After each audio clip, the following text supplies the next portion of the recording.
তুমি এসেছিলে এক বিকেলের শান্ত আলো হয়ে, চোখে ছিল এক ধরনের মায়াবী ঝড়।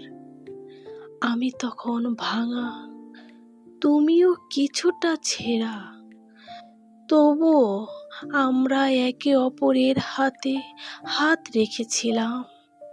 সেই মুহূর্তের চিরন্তের কোনো দাবি ছিল না আমাদের, শুধু ছিল কিছু গান, কিছু নির্জন হেঁটে চলা, আর অল্প কিছু চুপচাপ কাঁদা।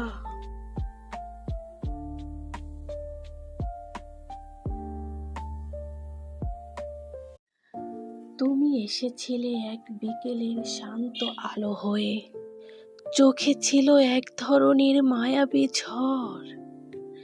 আমি তখন ভাঙা, তুমিও কিছুটা ছেঁড়া, তবুও আমরা একে অপরের হাতে হাত রেখেছিলাম। সেই মুহূর্তের চিরন্তের কোনো দাবি ছিল না আমাদের, শুধু ছিল কিছু গান, কিছু নির্জন হেঁটে চলা, আর অল্প কিছু চুপচাপ কাঁদা।